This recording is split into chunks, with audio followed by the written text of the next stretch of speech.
right now, and I guess for the foreseeable future, I think it's, if not the best, it's up there top 3 best ways to market, a private practice that actually make sure that your business remains solvent and hopefully thrives and grows through the times ahead. Because for those who think it's calming down, put on your seatbelt. The economic repercussions of all these closures and revenue drops, and even tax collection in states, the drops there. It's going to be interesting the next 24 months probably. Hello, and welcome to the Cash-Based Practice Podcast, a production of drjarodcarter.com, aimed at giving physical therapists and other healthcare practice owners the information needed for success in the private pay business model. And now, here's your host, Jarod Carter.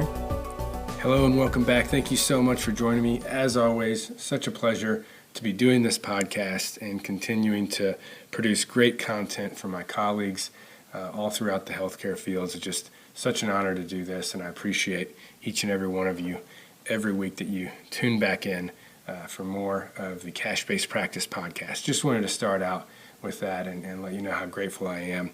Obviously, if you weren't listening, I wouldn't be doing this, so thank you. This week's episode is one in which the mic is turned on me and I get to be interviewed, which I very much enjoy. And I'm interviewed by the incredibly bright and energetic Jordan Mather of The Clinical Marketer. And the reason this came about and how this all happened was that Jordan and his team at The Clinical Marketer, they specialize in helping physical therapy practices market their businesses. And with the pandemic and everything going on, they made a shift, like a lot of people did, myself included, into doing online workshops or webinars, or helping their clients to create and fill those, but especially to fill them. They're helping them to fill them. Facebook ads and a variety of different strategies. They are really specialists in that area. And you'll hear the story at the beginning of our interview here. What they found was that there were some that were really, really getting great results in conversions and business production from their webinars, and then some that weren't. And as they started to figure out, of all these people doing these, and we're helping them get full webinars, filling them up, but some are doing great and some aren't. What is the difference? And they found out that the difference was that those who are doing great and getting high conversions have taken my online patient attraction system course, which was very flattering to hear, I have to say. I was pretty pumped to hear that.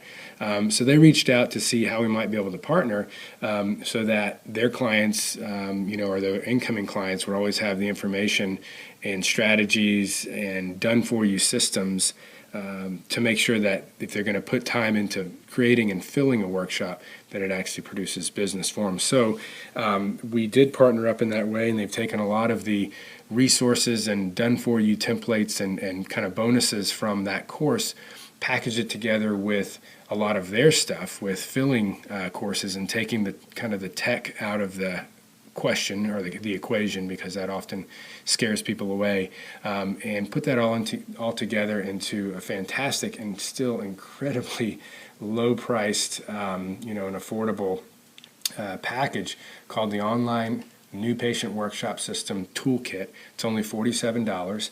I set up a forward to go to that page where you can get that. It's drjarodcarter.com/Jordan, so Jordan. So that'll take you to that page. You can see all the details of what you get there. And in this actual interview, we even go into the details of what it includes. So if you've not taken my course or worked with them, but you are interested in doing online workshops, webinars to help to bring in new business for your practice, and it doesn't have to be a PT practice, it can be any type of practice. This is an absolute must-have. It's a steal. It really is. So check that out at drjarodcarter.com/Jordan. Before we dive into our interview, just a little bit more. It's not like we're just going through what that toolkit is. He asks great questions. He really has his finger on the pulse of what objections and struggles that people have with workshops and his clients that he's worked with. So a lot of his questions, I could tell, really reflected that, and we get into a lot of stuff that I have not really covered in other podcasts. Things like, what kind of templated marketing copy to use and how it can be more effective than trying to write it from scratch. Getting comfortable in front of a camera. I mean, that's a big one, and that we get into on how you can do that, because if you're not used to this kind of stuff, that's a big objection, a big kind of fear for a lot of people, is getting in front of a live audience, online, but still a live audience when they're not used to that. So we talk about that. We talk about the details of the webinar that I've been using to generate patients at my clinic.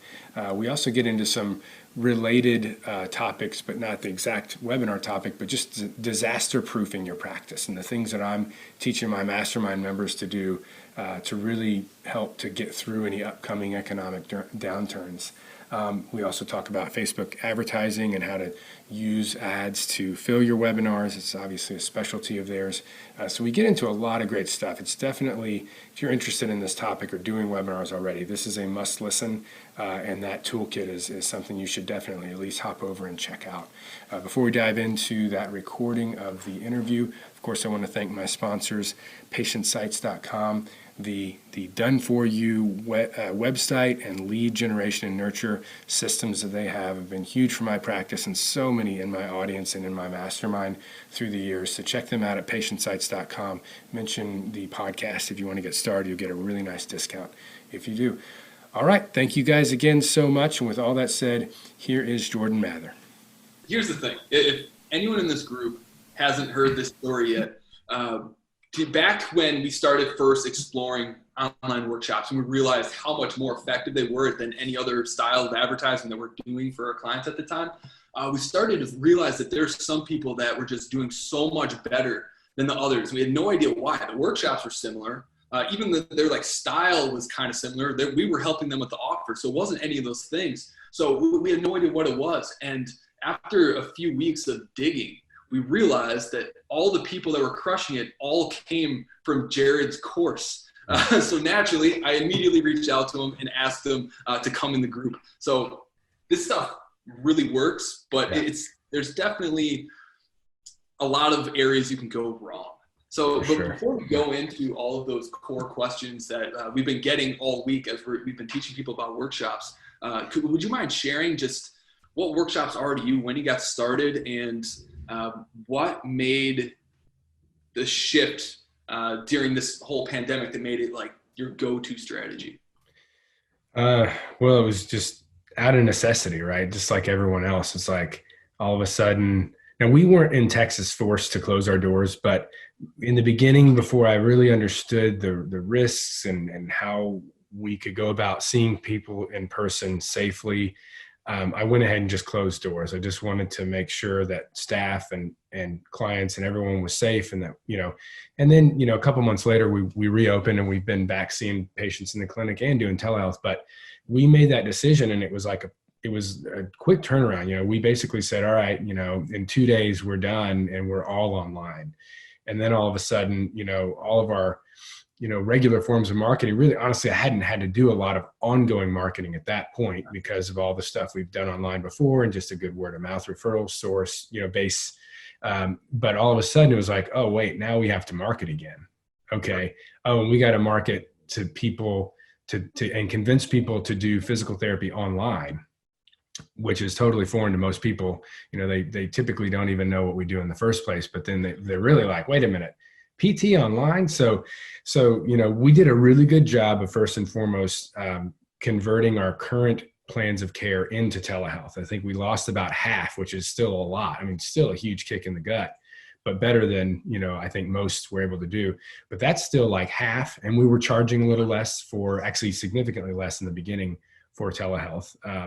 Not because it was more just I wanted to kind of support people's decisions to stay home, but not because I think it's less valuable. But we, in the beginning, it was like half dropped off, and those who were paying less. So I was like, I got to do something fast. And, I always, in my coaching groups, when someone's starting out and they're like, what can I do to get patients into the door fastest? My typical, not in all cases, but most of the time, it's in-person relationship building style of marketing and networking that I have people do and coach them to do.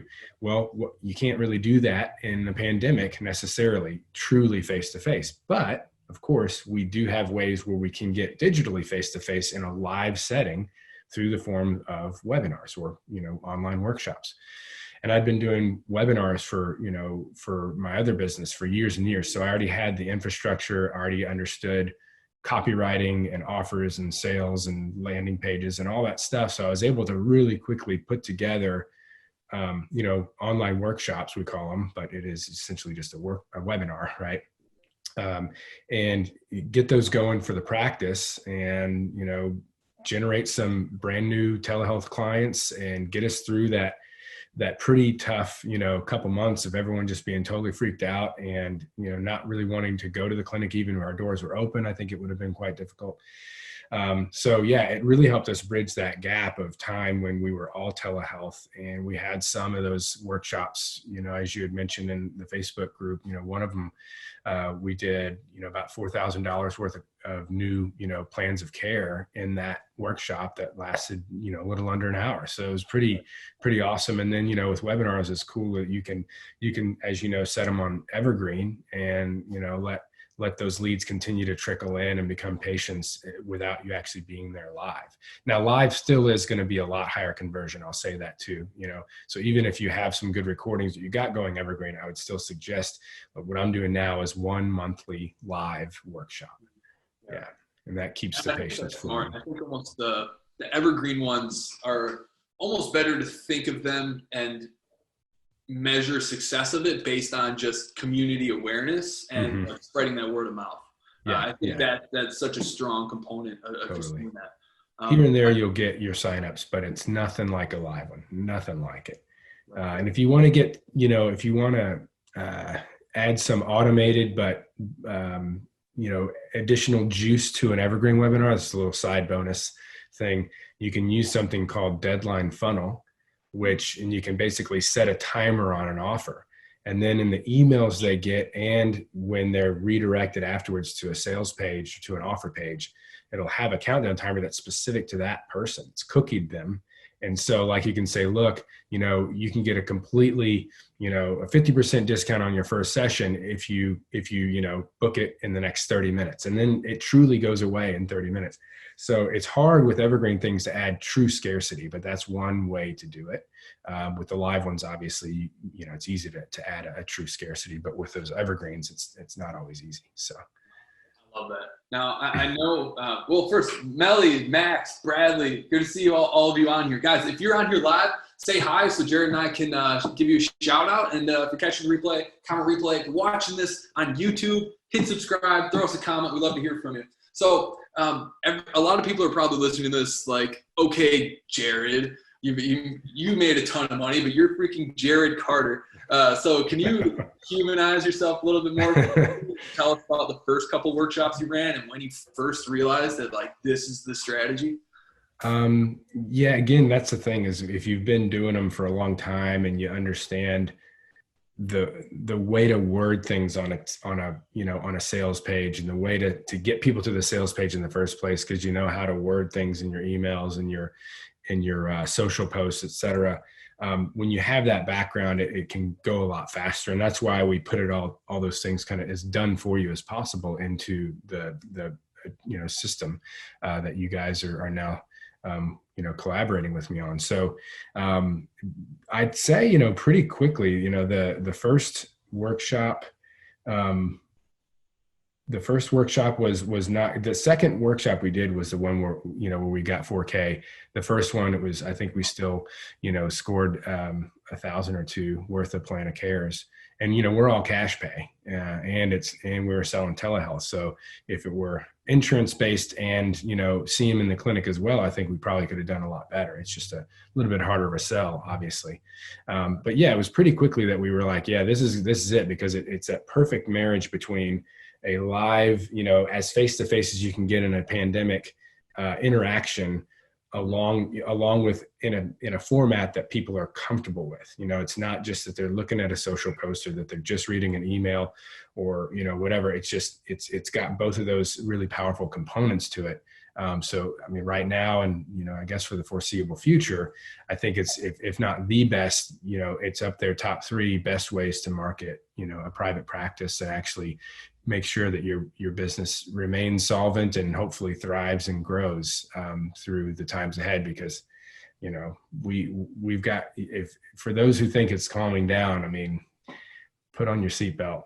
The economic repercussions of, you know, all these closures and you know, revenue drops and even tax collection in states, you know, the drops there. I mean, it's going to be interesting the next 24 months probably.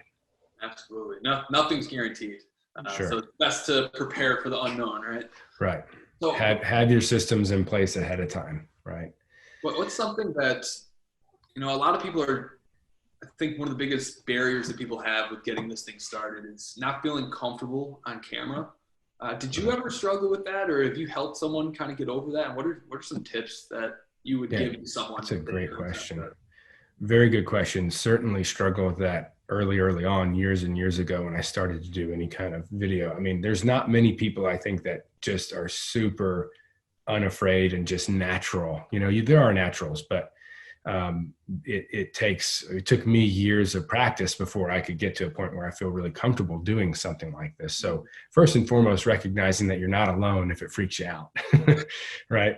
And that there are, you know, examples of those who had started out, freaked out, and eventually became, you know, looking like they were always naturals, right?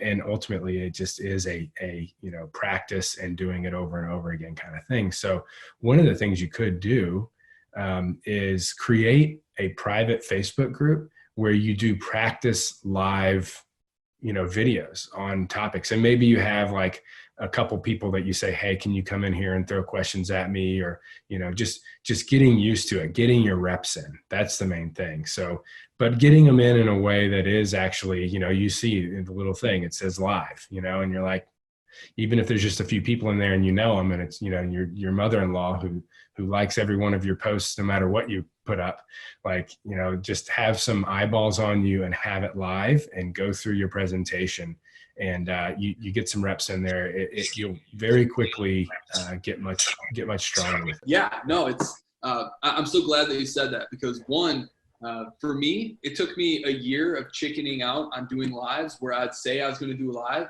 and then when it came to doing it, I'd back out last second, pre-record it, and upload it. But the thing that got me over it was Max and I started our own private group and practiced lives with one another until we're comfortable. And it's funny because, I mean, that helps you get started, but it's still really scary the first time. So one of those things you just have to kind of push yourself into the pool and learn to swim and just get comfortable doing it.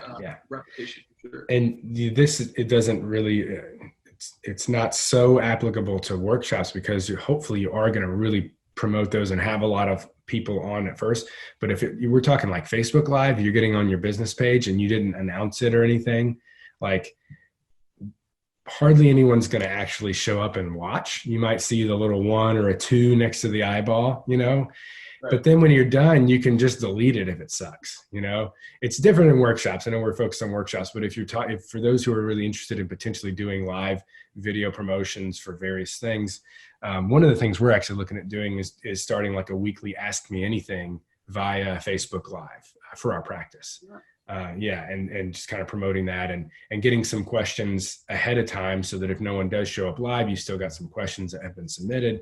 But yeah, I mean, don't worry if you're thinking Facebook Live, guys, no one's gonna be watching and you can delete it unless you really promote it ahead of time.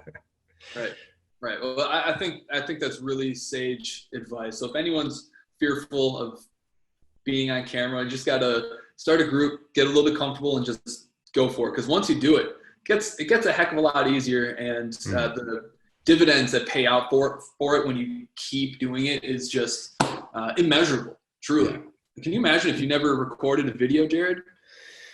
Yeah. I mean, it definitely, it spills into other things. One of the areas, like yesterday was on the phone with someone for our new COVID testing business. And my wife, I'm like, got my little boy sitting on my lap and my wife over here with our daughter. And I'm like trying to have this call, you know, my son doesn't make a lot of noise, but my daughter is real loud, and they understood. But at the end of it, she was like, you are so good at talking to people. And I was like, well, thank you so much. But I was thinking about that and doing, you know, it's all about presentation, right? And having these kinds of interactions where you kind of have to be naturally, on, it will spill over into those conversations with prospective clients, patients. And I'll tell you what, guys, like, even if you have someone else answering the phone, the magic happens on the phone. So whether it's them doing video and having conversations, or you, like, this does help in so many other parts of how you operate your business and how you interact with people. Absolutely.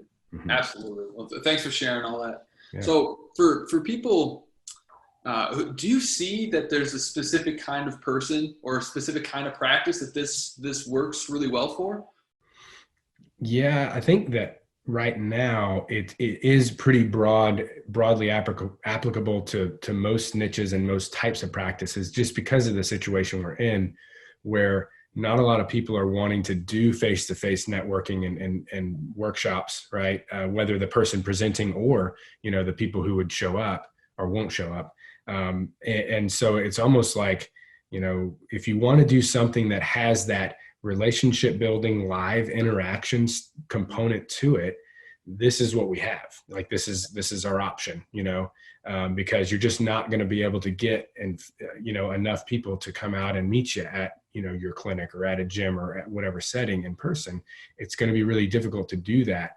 And then, as far as other forms of marketing go, they just don't have that, again, that face-to-face relationship. I see this person, they're giving me valuable information. I like their smile. They know what they're talking about. Like, you just don't get that as much through one pre-recorded video or email or regular social posts. You just don't get that in these forms of marketing that we can still do in this pandemic world where people don't want to be face-to-face. Yeah. So I think it's really applicable to everyone, who has a practice. I can't think of a niche where I'd be like, oh yeah, you definitely don't do a workshop, Yeah. Like, even sensitive niches like pelvic health. Actually, some of the most represented niche in my mastermind group right now is pelvic health practitioners and women's health. And they're some of the ones that have been doing the biggest numbers from their workshops. Yeah, there was another one that on my sales page, and I've used it in some of the emails, her testimonial. I can't remember the exact numbers, but she did a workshop and a Facebook Live, and between the two of them, she made it was between $4,000 and $6,000. And this was right in the middle of when everyone was on lockdown, and she was like okay, telehealth it is. Oh crap, and it worked, man. It really, really pulled a lot of us through the worst of it. Yeah. I know who you're talking about. She was also very afraid to be on camera. She's not a fan of telehealth, not a fan of any of this stuff. She just followed the framework that you laid out, followed it, and then almost by accident, she made $5,000 to $6,000, which is a magical thing. So can you think of a single reason why you would tell one of your students that workshops would be a bad idea for them? I think, let's see, let me think about that. That workshops would be a bad idea. I was thinking, if they're already fully booked and totally overwhelmed time-wise, there might be other components of their business that I would say, you know what, you actually need to focus on this instead. But for those who need to bring in more patients, it'd be tough to tell them to not do that. Because the majority of those who are like, hey, Jarod, I need more patients, that's going to be where my mind goes first, for all the reasons I already explained. It's just, it fits really well with these times. And now, for not just for telehealth patients, that's important too, but for in-clinic patients. So now we're back in the clinic, so we get some telehealth from it, but we also get those who are like, yeah, I want to come in the clinic, or some that are like, they're doing both. And we're really trying to keep, as much of a percentage of our clientele as telehealth, even though the revenue is a little less. We still want that. We still want a percentage, because if we get a second wave of COVID and the wintertime gets really rough, and this time around Texas does say PT is not essential, close your doors, then we're going from 25 miles an hour to 60 miles an hour, as opposed to 0 miles an hour to 60 when it comes to building up our telehealth clientele. And most of that energy when you're going 0 to 60 is in the first 20 miles an hour. So when you have a little bit of a flow and you have some established telehealth clients, it would save a practice in many cases if they're all of a sudden forced to close their doors. So that's why, even though it's a little less revenue and definitely less profitable, because I pay my therapist the same, whether in clinic or not, I still am like, hey, if you can make that next visit just telehealth, like, do it. I don't care, just do it. Get people used to doing telehealth. They need to be offered it all the time. Because it's about future-proofing your business, right? Right. So what sorts of things, you kind of mentioned that, you've seen in-person visits sold, you've seen telehealth visits sold. Are there any other sorts of offers that you've seen work when you're running workshops? Anything that's related to and congruent with the topic of the workshop and your ultimate offer that you want them to take you up on. So for an example would be one of the primary workshops that we do, and that, everyone will have access to all the slides and signups and emails and stuff through y'all's offer here. That is on basically, essentially it's back and neck pain for those who are at a desk. And when I was first running it was about, people being stuck in the home office, not knowing how long they'd be there, and therefore not like getting a proper ergonomic setup if they don't have that. And so they're, sitting on the couch or sitting at the kitchen table, and they're getting back and neck pain. So it was an offer that was, and a topic that was congruent with the times and what people were dealing with. And then the side offer that you just asked about, like, as an example, we offer and still do, we just did one of these the other day, is a home office ergonomic, like a virtual ergonomic assessment. So we get on, instead of them on their computer for their telehealth session, we have them do it on their phone. And so they can kind of show us their computer setup, all that. And then we can give them specific recommendations. So we did like a time limited scarcity style offer of, we can do 5 of these at not only $99. If it's in person, we got to spend, it's over $200 because we got to pay the person to go. And it's just, but now we can do them virtually. And so that's an example of like a side or cross-sell offer, right? That most of our offers have been aimed at generating free consultation leads. But then, there's obviously others, in my groups and who have gone through the course who actually charge for the workshop itself, the online workshop. There's some that sell direct into paid treatment, and some that are even selling into paid packages. Like they say, like, if you take advantage of this package, in this next 24 hours, you can get this price on it. It includes XYZ number of sessions and, nutritional consult or whatever. So they're like building in. One of the things you mentioned, future proofing, that we did in my group after doing the whole workshop series and how to be strong there, was future proofing our practice. And one of the components of that is I had everyone create a micro offer. So this is something that you could, basically sell as a lower cost entry point that more people are going to say yes to, so you can build a relationship so that they're ready to say yes to the full meal deal, right? And then the other is a platinum offer. And, we're talking like 5,000 plus level of packages, but they're partnering with personal trainers or massage therapists, or nutritionists is a big one, or discounts on, if they're in a niche that uses a lot of like sports equipment discount. So the members are getting creative with creating these package offers, and those are very sellable through a workshop or after a workshop when someone's become a lead.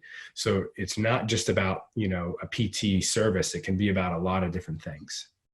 And I get so excited when I get to work with someone that has multiple specialties. Like Stephen Dunn, he also has a Pilates studio in his program. I can walk to his practice from my practice. Can you really? Yeah, he's a good old friend. What's up, Steve? Is he here live? Yeah, he is. He actually What's up, buddy? Yeah. He's looking to do Facebook retargeting ads for his workshop. Do I edit my existing ad with a new offer, or do I start a new one from scratch?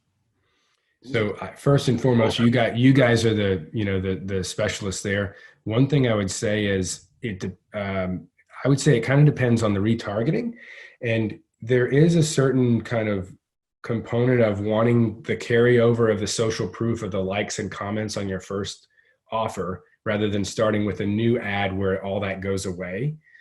And something else, a little logistical piece. I don't know if Steven's gotten into this, but the dynamic content delivery. If you're saying like, here's 5 different headlines and 5 different descriptions, and I'm going to let Facebook tell me which ones work best. Similarly, you don't carry over the likes and the comments on those, as well as like just a set ad that, maybe you test individually against other ads. So, it depends on if you have I would say, and this I want you to answer this too, Jordan. If you have a lot of social proof and interaction and like people are clearly liking the ad that you already have, I would try to maintain and utilize that ad if you can, right? Maybe editing it in a certain way that, it can still republish as the same ad. One other thing, Steven, that you have to kind of be careful of, and I don't know how much this is really applicable to kind of like small PT practices like ours, but if you're talking about retargeting based on a Facebook pixel on your website, you have to be a little careful about that these days. I don't know all the details, but I do know that like a healthcare group is being sued because they were using a website Facebook pixel to retarget Facebook users with their ads. And they didn't like that. They thought I guess people thought it was like an invasion of their privacy. So if you're going to do retargeting, I would make it based on interactions with your previous ad, as well as maybe those who have liked your page or those who have, watched a certain percentage of a video you put out that's related to the topic. I'm not sure right now if I would be doing a lot of like website pixel retargeting. So with all that said, Jordan, you're the specialist in this arena, so I'd love to hear your reply to his question as well.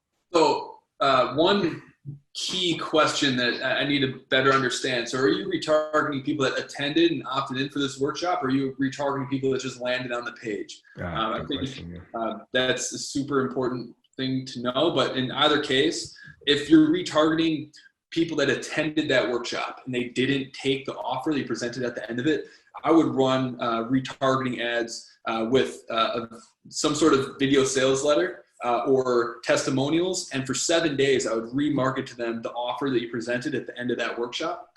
Then after that 7 days, I would transition it to a downsell offer. Just get like a 20-minute phone call with them where you can kind of diagnose what their situation is and either sell them the offer or move them into a higher level of service.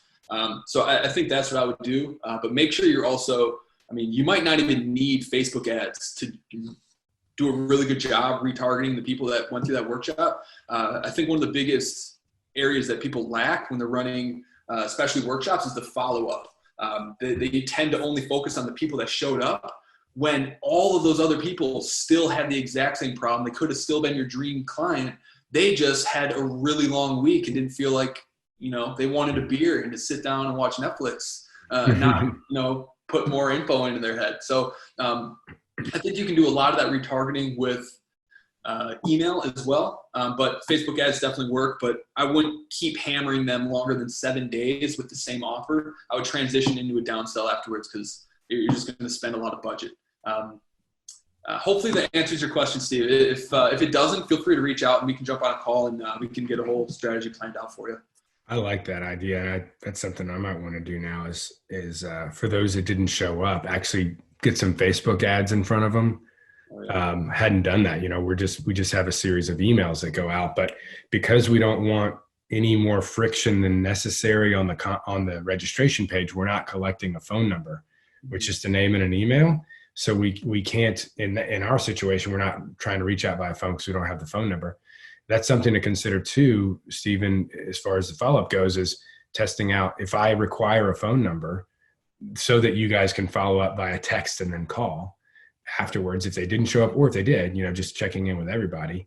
Do you see a massive drop off in the percentage of, conversions of people that get to that page because they're like, I'm not giving my phone number, or do you still, fill your workshops and now you have another way to reach out, which is a really powerful way. If you can get that phone number, the magic happens on the phone, man. Absolutely. There's 3 phases to like growing in sales and business. It starts with marketing, then it's sales and getting them to buy into what you're doing. But the part that everyone forgets, especially in physical therapy, is closing. You might have sold them, but that doesn't mean that they're going to come and give you their money yet. You have to follow up with them. You have to call them, get them on the phone, and get that credit card number. That definitely make sure you're following up with any people if you do have their phone number, of course. Yeah. Great question, Steve. Thanks for that. So, so you've primarily been focusing on selling telehealth. We kind of talked about offers a little bit more. Let's transition into more of like, what are some outcomes of a workshop aside from getting new clients? What are some benefits that you've noticed as you've been doing this over and over? Well, what's interesting is that every time, I'm trying to think back about all of them, it seems like every time we do a workshop and we get, a handful of clients, or even if it's just one new client, there's almost always a percentage of the people that sign up, and therefore a percentage of the people that come in or do telehealth with us that are past patients. So I think a lot of people think about this as something where, you're scoring new patients, but when you're marketing it to your email list of past clients, the marketing, the workshop, then, if you're doing it right, you're going to get some past clients that show up that are like, oh yeah, I'm dealing with this thing now. And yeah, I am having to work at home. And so we've almost always had, somebody, reactivate basically. And there's, it's a lot easier to get people who already know you and like you and trust you to say yes again. So it's not just about brand new clients. It's also about, getting back in front of your past clients and having them say yes again as well. And then, it's funny, we have had, there's, everyone has those families where they like treat everyone in the family. And it's still to this day, from like that first or second workshop that I did, I had the mom of that family who I'd, treated for many things in the past. She shows up, she becomes a client. We do some telehealth with her. She ended up coming into the clinic as well. But then her son came in, and now her husband's in so it's like that same one that got us $4,000 up front has probably really actually made us a lot more than that because of the word of mouth that'll occur with, certain patients that you see. And just, you can always kind of, if you're doing a great job, you're going to get some percentage of word of mouth off of every new client or every return client. And so that has been another kind of side benefit that we see. It's not just about who comes in from the workshop, but who they send in the following months. It's really been impactful for our practice. Right. That's amazing. Especially if you like send out the replay for people and they can share that with their family. Like, that's huge. I think one of the coolest things I've seen people do with their replays is they give it with people they want to start referring to them. Instead of going and asking them to start referring to them, they give them the workshop as a gift to bundle in with their own services, so that when someone comes to them with this common problem, instead of saying, oh, we don't handle this, go talk to this person, which a few percentage of people actually go and do, they can give them a resource and look really good and look like, oh, that's cool. Okay. Yeah. So now my gears are trying, like, who can I reach out to? Yeah, that's a good one to make a note of that. Okay. What's next? Mr. Aaron LeBauer on here. What's going on, Aaron? Good to see you on here, man. Hey, Aaron. What's up, brother? Yeah. Okay. So, that's awesome. Kind of to draw it all back in. So what have you seen being the big difference between workshops that fail and those that succeed? There's a lot of areas where you can have everything going right and then it drops off, or there's a reason that it doesn't become a business converting workshop. And I don't mean just in the workshop itself. I mean, a lot of the prep and things leading up to it, the workshop itself, lack of proper follow-up. And that's why things like the checklist that you guys are selling, and offering today, that's a long checklist. And we created that over time. We're like, okay, well, what are all the little steps that we take for every single freaking one of these things? It's, I don't know, 20, 30 plus things. And it's like missing any one of those can actually, totally affect the outcome. If you forget to do this or that, or you don't, market in a certain way, or you're, and then not just missing steps, but what do you do in each of those steps? So for instance, if you're not familiar with, sales copywriting, how strong are you going to be at writing a subject line that gets an email opened? And then how strong are you at writing the text that actually gets someone to click the link? And then how strong are you at creating a landing page and the text on the landing page and the video and whatever else to get people to say, yes, I will trade my contact information and give you an hour of my time for this information that you're presenting. Like, every one of those steps, if you're not really firing all pistons and have a background in sales and marketing, then, you know, you're going to have a hard time filling a workshop. And then similarly in the way you present the workshop, if you're just going to get on there and start talking immediately about back pain or whatever you're teaching about and get all clinical with them, like, forget about it. There's not going to be many people, you know, except for those who really geek out on that stuff that are going to say yes. It really needs to follow proven formulas of taking people on a journey. And the selling, most of the selling actually happens in the beginning of the webinar, believe it or not. And if that makes people like, well, what do you mean? Essentially, if you skip the part or don't start a webinar that gets people saying yes, this is my issue, and really focused in on how they're limited on it. It's just like a discovery session, you know, with a patient. You got to, you know, if you go directly and start looking at the knee and, you know, talking pain levels and all that, no, it's how is this limiting you? And I'm going to get you emotionally riled up by these limitations. And what if that wasn't the case? What does it look like long-term? And painting that picture of what life would be like if they didn't have that thing that you're going to help them with. If you skip that part, a lot of them you won't even get to the end where you make the firm offer. Plus, you need to be making the offer at least once or twice before the end. I have my first offer in my main workshop. It's probably 45-minute content. And at around minute 10 or 15, I'm making that offer because I know some people are busy and they're going to drop off. And I want them to know what the offer is up front. It's not a big hard offer. It's a soft mention of it, and you know, we're only going to have a limited number of spots because they are free consultations. So if you want to grab one of these for this week or anytime soon, call or text us now or drop your info in the comment box. We have a private comment box. And so, you know, in that way, those who drop off, if they're like, oh yeah, I want a free consult, they text it and then say they're out, that person wouldn't have known. They're not going to go back and watch the replay most of the time.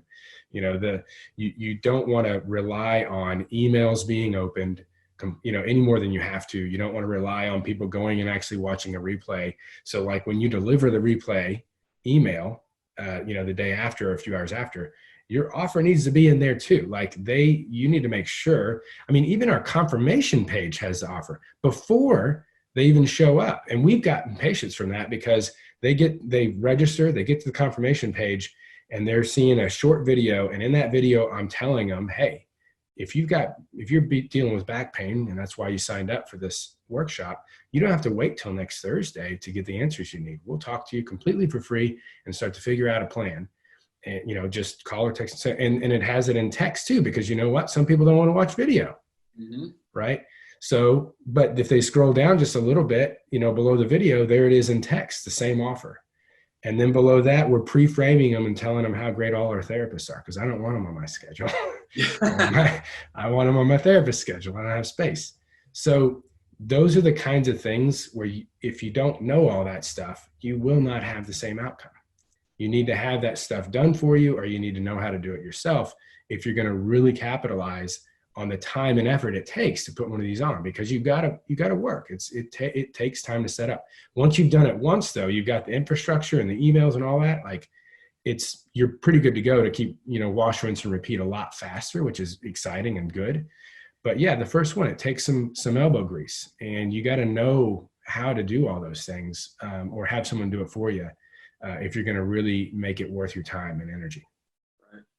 Yeah, that's such a good response and such sage advice. I mean, that's why so many people don't get started on this stuff, because it is a lot of groundwork that needs to be done first. But that's why we appreciate you so much being willing to work with us, because once we discovered that all the people that we run our ads for that are running workshops that are absolutely killing it went through your training, we knew that we had to try to get as many people access to that as possible. So as many of you know in this group, we've been building up to this offer for a while, which is absolutely insane. Usually, in order to get access to a lot of Jarod's material, you have to pay at least $500. But we got him to allow us to take all of these assets that you want to be able to speed up this process and be able to implement the stuff as fast as possible, he's allowed us to make it available for all of you for less than $50, which is absolutely crazy, 10 times cheaper, so that you guys can get this started and start future-proofing your business. So I'm going to share my screen and show you guys what exactly this is. I'm not going to hard sell you. I'm just going to show you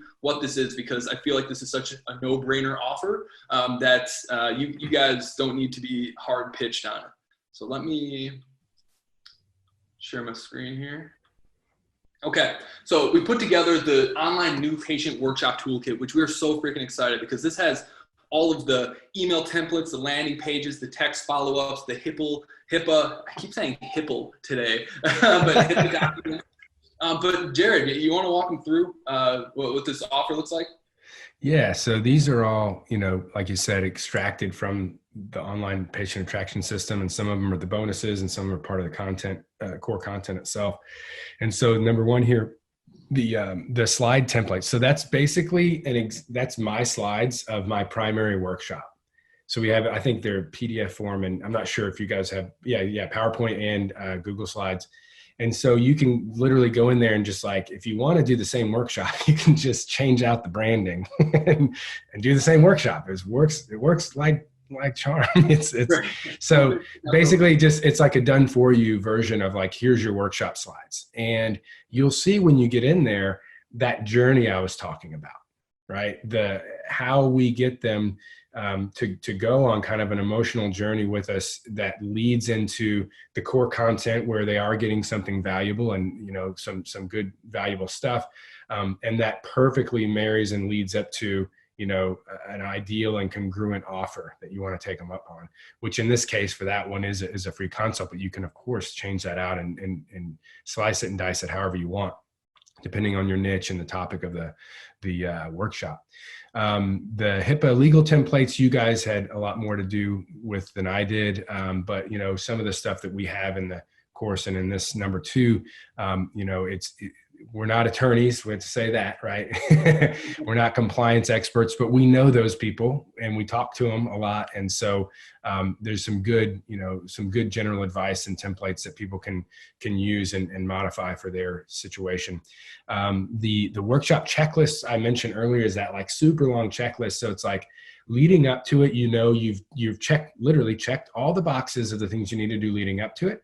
And then some really key ones are the stuff you do the morning of. Like literally even, making sure that everyone else so many people are stuck at home and they're on their phones, they're streaming Netflix, their kids are on Zoom, going to school virtually. And like, that'll kill a workshop. And in fact, I had one workshop where my wife was doing telehealth therapy with our kids, even though I'm the therapist, she's up there kicking butt, doing their therapy with our online therapist. And there was really no way to get around it. And there was some other streaming thing for her work going on.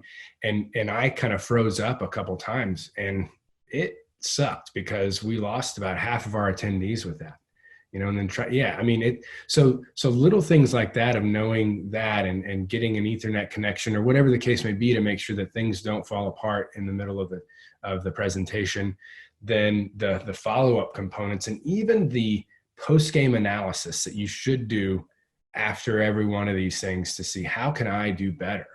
And one of the ones we did recently where we kind of filled it primarily with Facebook ads was we realized that our show up live rate was a lot lower than when we were just solely focusing on, warm leads and email lists and social and stuff. So now we know, because we looked at it, we did our post-game analysis, what can we tweak to make sure that people who are signing up via Facebook ads are actually more likely to show up? And Jordan, maybe you and I could privately talk about that after this. Yeah. So then the sign up page template. So this is, as you'll see, it says registration and confirmation landing pages. So we use something called leadpages.net. So if you're already on lead pages, you can just click the button and then make a copy of it. But even if you're not and you have someone make landing pages for you, use ClickFunnels or whatever, and you guys made versions, I think, with ClickFunnels. So it's a done for you, whether you can just click and play and use it, or you can just hand it to a designer and say, hey, I'm doing workshops. I want to make an opt-in page, make it look like this, or make it generally follow this like I say, the webinar should follow a certain journey, but you make that specific to your niche, right? And your offer. Same thing with the page, where they sign up. There's certain components that you want to make sure that they have, in that page. And then the confirmation page, like I said before, is so important. It's not a deal breaker if you don't want to make 2 pages, but if you can, it's awesome, because then you can make that immediate offer. Again, don't expect that they're going to open up the confirmation email and see your offer there. Like, if you can get it in front of them right away, they're excited. They just gave their contact information. They're excited about this information. Like, boom, there's going to be a certain small percentage that immediately will say yes to your offer. So it's like, this gives you an example and template of that to use in your workshop.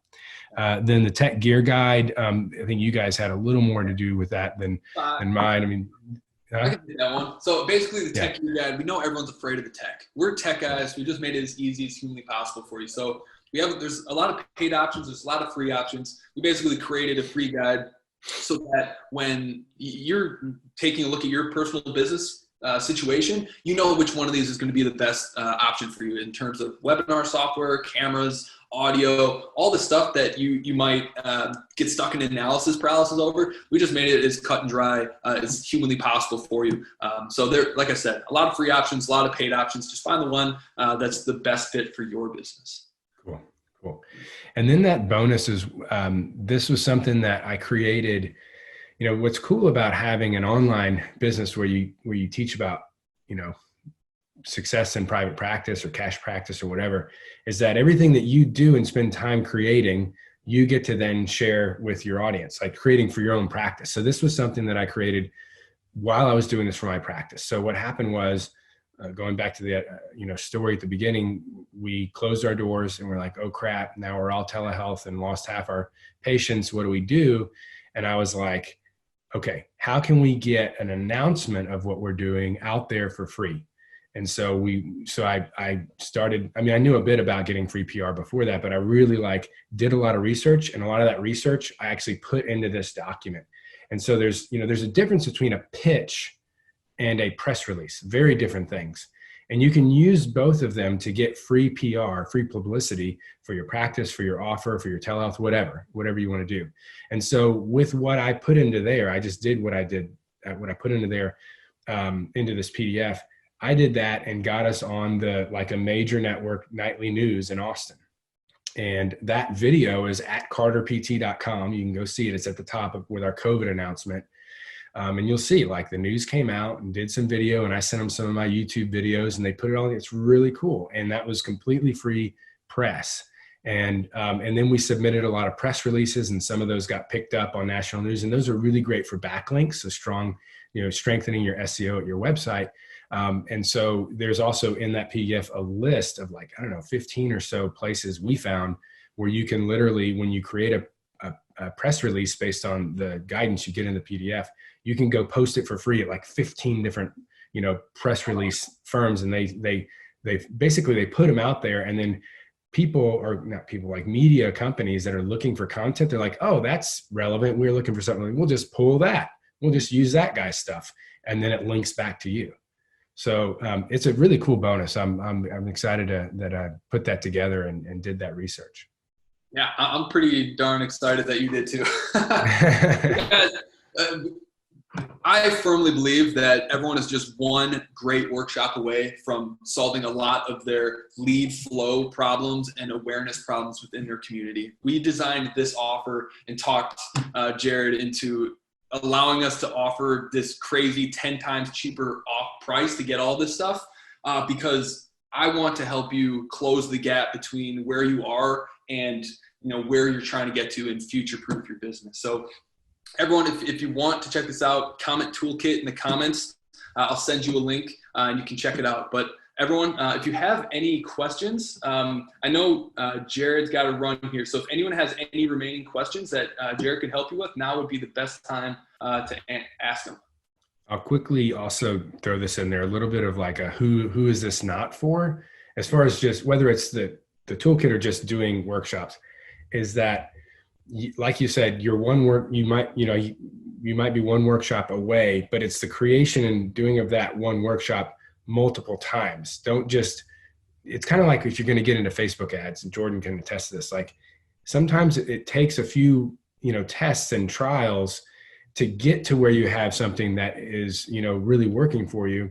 And if you just try it once and say, that didn't work, well, you've wasted all that time and energy. So I want anyone that's going to do this to be in it to win it for the long term, and to understand that the first workshop or two might not be home runs.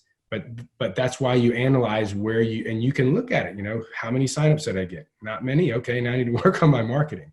How many of the people that signed up actually showed up? Okay, I need to work on my pre-event stuff. How many that showed up actually converted? Okay, I need to work on the presentation itself or the follow-up. So the thing about it is not going to be a magic bullet all done in the first one, like boom, your practice is full.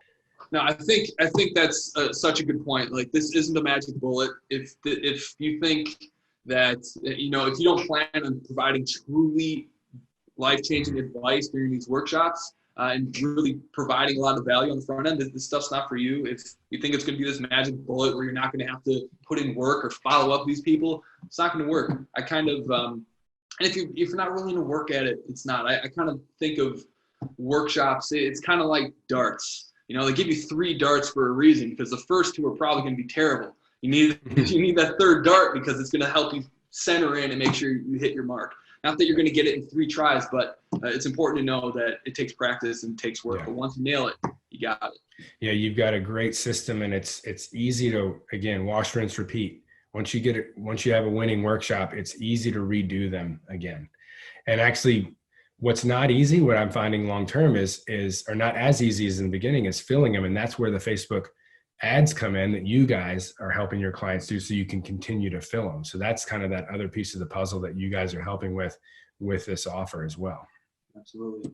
Well, Jarod, thank you so much for your time today. Thank you so much for making this possible for our audience and our people. Thank you so much. Yeah. You too, brother. Thanks so much. Take care. Thanks for listening to this episode of the Cash-Based Practice Podcast. If you liked what you heard here today, we have some extremely important things we want to send you. First, a quick start guide to cash-based physical therapy and Medicare. This free ebook will provide the primary rules and regulations surrounding this confusing but important topic. Secondly, we want to share with you the 5 characteristics common to all successful cash-based practices. Find out the vital things Jarod has learned from years of interviewing cash practice owners and running his own successful cash practice. As one of our listeners, we want to give you all this information absolutely free. You can get it right now by going to drjarodcarter.com/success. Again, that's drjarodcarter.com/success. Go there now to get your copies, and we'll see you next time.